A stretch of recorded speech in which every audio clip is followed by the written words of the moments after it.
Hello everyone. So ग्रुपच्या निमित्तानं अनेक व्यक्ती भेटत गेल्या. सो ही सेकंड ॲडमिन होती. ज्याच्यामध्ये आमच्या दोघींचं फील्ड मॅच करत होतं. तिलाही ब्लॉगिंग वगैरे आवडत होतं, मलाही ब्लॉगिंग आवडत होतं. सो आमचे बरेच विचार एकत्र जुळत होते. आम्ही अनेक वेळेस एकमेकांना चॅटवर, फोनवर बोलत होतो. सो पहिल्या 6 महिन्यात घडलेली ही गोष्ट आहे. आणि मला असं वाटत होतं की खूप आपला आपला पण ग्रुप तेवढा मोठा व्हावा आणि खूप साऱ्या अपॉर्च्युनिटीज याव्यात. सो मी तिला सहज विचारलं की "अगं ग्रुप ग्रो करण्यासाठी काहीतरी उपाय सांग ना किंवा स्ट्रॅटेजी सांग ना." सो तिने एक खूप छान वाक्य बोललं, जे आत्ताही माझ्या मनामध्ये किंवा डोक्यामध्ये जशाच्या तसं कोरलं गेलं.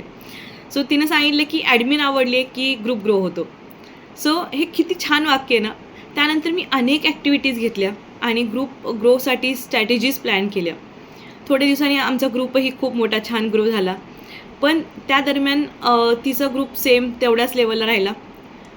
माहीत नाही तिला असं इन्सिक्युरिटी फील झाली असेल किंवा काही आयडिया नाही. त्याच्यानंतर तिनं मला तिच्या ग्रुपमधनं रिमूव्ह केलं. सो मला थोडंसं वाईट वाटलं. मी तिला विचारलं, "अरे तुमच्या ग्रुपमध्ये मी नाही आहे का?" तर ती म्हणली, "मी बघून सांगते." सो त्यानंतर तिचा काही रिप्लाय नाही आला. सो मला लक्षात आलं, की मी कुठेतरी तिला इन्सिक्युअर करत असेल किंवा माझं तिथं असणं तिला इन्सिक्युरिटी फील होत असेल किंवा तिला असं वाटत असेल, की डेटा कलेक्शन होतोय.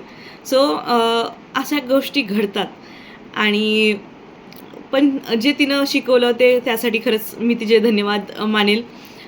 हेच आहे, की बिझनेसमध्ये जेव्हा तुम्ही आवडायला लागतात, ऑटोमॅटिकली बिझनेस घडायला लागतो. सो ही एक शिकवण मला तेव्हापासूनच माहीत होती.